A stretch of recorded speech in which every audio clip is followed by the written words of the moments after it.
Assalamualaikum warahmatullahi wabarakatuh. Bismillah, alhamdulillah, wala haula wala quwata illa billah, amma ba'du. Saudara sekalian, pada kesempatan kali ini saya akan menyampaikan tentang masalah quality control cycle, atau dalam bahasa Indonesianya kita kenal dengan gugus kendali mutu. Quality control cycle merupakan sesuatu yang sangat urgent yang harus dimiliki oleh setiap unit organisasi, utamanya lembaga pendidikan, baik di lembaga pendidikan bawah sampai lembaga pendidikan tinggi. Nah, ini menjadi tema pokok kita terkait dengan masalah gugus kendali mutu ini. Banyak orang yang tidak paham apa itu gugus kendali mutu.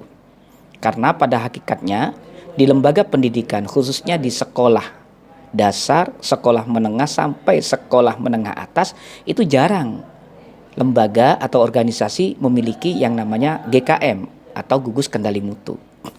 Baik, mari kita pahami bersama apa itu quality control cycle. Jadi yang kita maksud dalam hal ini adalah bahwasanya quality control cycle itu merupakan sebuah sistem dalam manajemen yang ditujukan untuk meningkatkan efisiensi, produktivitas, dan mutu produksi dalam rangka meningkatkan daya saing produk yang dihasilkan. Kalau kita kaitkan dalam lembaga pendidikan, maka dapat dipahami bahwasanya quality control cycle ini merupakan langkah atau strategi untuk meningkatkan efisiensi dari kinerja organisasi. Bagaimana kinerja yang dilakukan mulai dari level atas sampai level bawah, kemudian bagaimana produktivitas mereka, dan selanjutnya bagaimana mutu produksi atau mutu produk atau mutu proses yang dihasilkan oleh lembaga pendidikan itu. Sehingga ketika sudah didapatkan efisiensi, produktivitas, dan juga mutu dari sebuah proses, maka lembaga itu akan menjadi lembaga yang memiliki daya saing atau competitiveness. Inilah yang perlu kita lakukan dalam rangka bagaimana kita menjawab tantangan yang ada utamanya di era saat ini, di mana saat ini adalah lembaga pendidikan dihadapkan pada tingkat daya saing. Mampukah lembaga pendidikan itu survive di tengah persaingan antar lembaga pendidikan, atau justru mereka menjadi lembaga pendidikan yang la yahya wa la yamut, tidak ada biaya dan tidak bermutu. Nah, ini adalah merupakan sebuah konsep yang harus kita pahami bersama. Maka dari itu perlulah yang namanya gugus kendali mutu.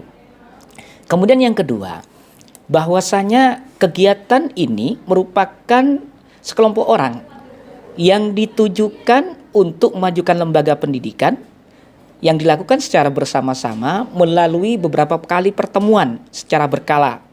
Apa tujuannya? Yaitu upaya untuk mengendalikan mutu dengan cara mengidentifikasi. Jadi di sana kita akan melakukan sebuah identifikasi apa yang menjadi penghambat pencapaian visi dan misi, apa yang menjadi masalah dalam organisasi itu, semuanya diidentifikasi. Nah, untuk mengidentifikasi ini biasanya adalah kita menggunakan atau banyak orang yang menggunakan yang namanya fishbone theory. Jadi ada bagaimana pemetaan-pemetaan terkait dengan masalah problem-problem yang dihadapi oleh lembaga untuk mengevaluasi atau menunjukkan posisi mereka saat ada di mana. Jadi identifikasi ini adalah diperlukan. Kenapa? Karena melalui identifikasi itu akan dihasilkan sebuah temuan guna ditindaklanjuti dengan sebuah rancangan atau desain atau perencanaan lagi. Kemudian setelah ada identifikasi, maka kemudian ada analisa. Jadi tim ini akan menganalisis kenapa lembaga ini kok tidak maju? Kenapa lembaga pendidikan ini kok tidak dipercaya oleh masyarakat? Kenapa lembaga pendidikan ini justru dijauhi oleh masyarakat? Kenapa lembaga pendidikan ini kok bermasalah? Nah, itu akan dianalisa. Nah, analisa itu merupakan sebuah temuan yang nanti akan dijadikan sebagai dasar untuk membuat sebuah kebijakan baru. Kemudian dari identifikasi analisa, tim akan melakukan sebuah tindakan. Nah, disinilah tindakan-tindakan itu ditujukan untuk menyelesaikan masalah guna mewujudkan pencapaian dari visi dan misi yang sudah ditentukan bersama. Tentunya dibutuhkan alat yang kita kenal dengan alat pengendalian mutu atau quality control tools. Nah, alat-alat ini bermacam-macam. Dan itu adalah tergantung kepada kebijakan pimpinan menggunakan alat apa, menggunakan instrumen apa untuk mengendalikan mutu. Saudara sekalian yang berbahagia, terkait dengan masalah hakikat quality control circle. Dalam hal ini, quality control circle yang dimiliki oleh lembaga pada hakikatnya mereka sebagai organisasi atau lembaga pengendali dan perbaikan secara berkesinambungan. Yang ditujukan untuk apa? Ditujukan untuk menjamin bahwasanya organisasi itu memiliki mutu dan terus berjalan pada realnya. Organisasi sudah memiliki RIP, rencana induk pengembangan. Nah, siapakah yang mengawal itu? Yang mengawal inilah, yaitu adalah organisasi lembaga kendali mutu. Baik lembaga kendali mutu internal ataupun lembaga kendali mutu eksternal. Biasanya kalau lembaga pengendali mutu internal ya mungkin masuk kepada gugus kendali mutu ini. Kalau eksternal itu adalah masuk kepada badan akreditasi nasional, baik itu adalah sekolah atau madrasah ataupun perguruan tinggi. Kalau perguruan tinggi kaitannya sekarang dengan lembaga akreditasi mandiri, tergantung kepada prodi atau keilmuan yang ada. Selanjutnya, apa tujuan dari gugus kendali mutu ini? Saudara sekalian, hal yang harus kita pahami bersama bahwasanya gugus kendali mutu dibuat oleh organisasi, baik itu organisasi profit ataupun organisasi non-profit, atau organisasi seperti lembaga pendidikan. Tujuannya untuk apa? Yang pertama, meningkatkan keterlibatan karyawan pada permasalahan pekerjaan dan upaya pemecahannya. Jadi keterlibatan karyawan ini dalam sebuah unit organisasi itu sangat besar pengaruhnya, utamanya bagi pencapaian visi dan misi serta tujuan organisasi. Kalau sudah karyawan terlibat secara totality, maka yang terjadi apa? Maka yang terjadi adalah organisasi akan mudah untuk mencapai kepada tujuannya. Kemudian selanjutnya yaitu adalah tujuan GKM untuk menggalang kerjasama kelompok, teamwork, super team yang lebih efektif. Artinya di sana tidak ada yang menjadi single fighter, saya katakan lagi. Bahwasanya super team ini akan lebih mudah untuk menyelesaikan masalah, akan lebih mudah untuk mewujudkan target yang ingin dicapaikan secara bersama-sama. Tentunya di bawah kendali. Kendalinya siapa? Yaitu kendalinya pimpinan yang mengarahkan mereka. Selanjutnya terkait dengan tujuan GKM yaitu adalah untuk meningkatkan kemampuan dalam memecahkan masalah. Dalam organisasi pasti kita dihadapkan dengan banyak masalah, baik masalah internal ataupun masalah eksternal. Nah, masalah internal inilah yang harus segera dipecahkan bersama-sama agar supaya apa? Agar supaya tidak berlarut-larut.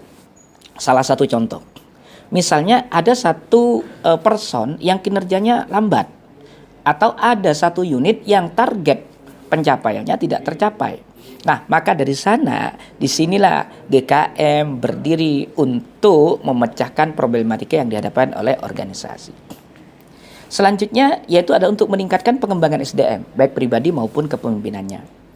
SDM merupakan the power of organization, yaitu adalah kekuatan organisasi. Maka dari itu, melalui GKM ini akan dilihat bagaimana kinerjanya person per person. Apakah mereka masuk kepada orang yang lambat atau mereka masuk kepada kategori orang yang berkinerja dengan baik. Kemudian menanamkan kesadaran bahwa mencegah lebih penting daripada memperbaiki. Ini yang dilakukan oleh GKM. Artinya langkah-langkah preventif yang akan terjadi bagi organisasi itu dilakukan oleh mereka. Sehingga tidak ada ceritanya yang namanya kecelakaan. Tidak ada yang namanya tujuan atau kita bekerja itu adalah tersesat. Enggak ada. Karena apa? Di sana sudah ada yang namanya strategi untuk mengurangi kesalahan dan meningkatkan mutu.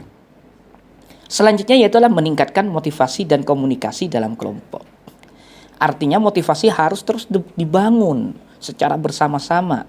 Komunikasi juga dibangun. Ingat, motivasi dan komunikasi merupakan sesuatu yang sangat urgen yang harus kita pahami bersama. Selanjutnya yaitu adalah meningkatkan motivasi dan komunikasi dalam kelompok. Ini penting saudara sekalian, motivasi dan komunikasi merupakan starting point bagi organisasi. Kenapa? Ketika motivasi individu dalam organisasi itu kurang bagus, maka akan berdampak besar bagi berjalan tidaknya suatu organisasi. Begitu juga komunikasi. Komunikasi yang baik itu adalah akan melahirkan sebuah hasil yang optimal sehingga didapatkan sebuah harmonisasi dalam organisasi. Sebaliknya, ketika komunikasi sudah tidak bagus, maka yang terjadi apa? Konflik. Akan muncul perpecahan-perpecahan yang sangat membahayakan terhadap organisasi. Selanjutnya adalah menciptakan hubungan kerja antara atasan dan bawahan yang lebih serasi. Nah, di sinilah GKM menjadi penengah. Kadang-kadang ada pimpinan yang mana pimpinan itu adalah menunjukkan egonya. Saya adalah pemimpin, Anda adalah bawahan. Kamu tidak boleh begini, kamu tidak boleh begini. Nah, jadi ini adalah yang ingin dihindari oleh problem-problem semacam ini, kesenjangan-kesenjangan seperti ini yang ingin diminimalisir oleh gugus kendali mutu. Kemudian selanjutnya adalah meningkatkan pengendalian dan pengurangan biaya. Nah, kenapa? Karena pengendalian biaya itu sangat penting. Apabila biaya ini tidak dikendalikan, maka yang terjadi akan ada pemborosan. Organisasi akan mengalami pilot atau kerugian. Maka dari itu, GKM diantaranya lah berfungsi untuk bagaimana mutu terkait dengan pembiayaan itu harus dikendalikan secara bersama-sama. Kemudian selanjutnya, yaitu adalah sasaran GKM. Sasaran gugus kendali mutu itu apa? Satu, yaitu pengembangan diri. Bahwasanya dibutuhkan yang namanya pengembangan diri bagi setiap person agar supaya mereka terus berinovasi, berimprovisasi, dan berbuat yang terbaik bagi organisasinya. Kemudian ada pengembangan bersama. Artinya maju secara bersama-sama, sakit secara bersama-sama, kemudian selanjutnya bahagia secara bersama-sama. Jadi ada pengembangan. Artinya adalah inilah yang dimaksud dengan yang namanya konsep organisasi. Apabila sakit satu, maka semuanya akan sakit. Kemudian sasaran GKM apa? Sasarannya tiada lain adalah untuk perbaikan mutu, komunikasi dan sikap. Ini yang penting. Bahwasanya GKM itu adalah ditujukan untuk memperbaiki mutu, komunikasi dan sikap. Selanjutnya yaitu adalah sasarannya pengembangan tim dan produktivitas kerja. Tim perlu dikembangkan, produktivitas kerja juga perlu dikembangkan. Karena apa? Ketika sudah organisasi lemah dalam aspek produktivitas kinerja, maka yang terjadi organisasi itu dapat kita klaim bahwasanya mereka itu adalah stagnan.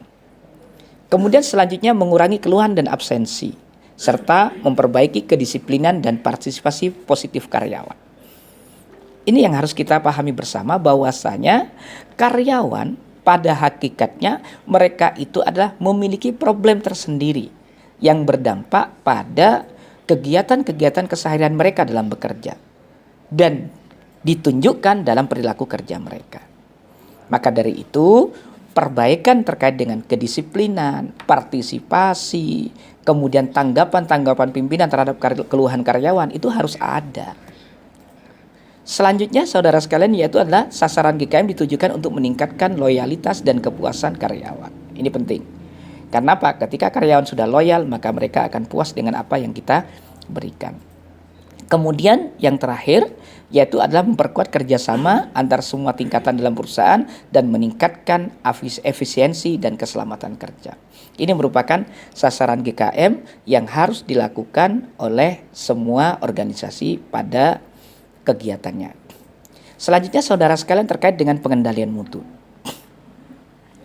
Jadi pengendalian mutu yang dilakukan dan biasa dilakukan oleh lembaga pendidikan atau organisasi-organisasi apapun, yang pertama yaitu ada strategic benchmarking. Apa? Yaitu adalah benchmarking yang mengamati bagaimana orang atau organisasi lain mengungguli pesaingnya. Jadi di sana yang menjadi topiknya atau menjadi intisarinya adalah strategi yang digunakan.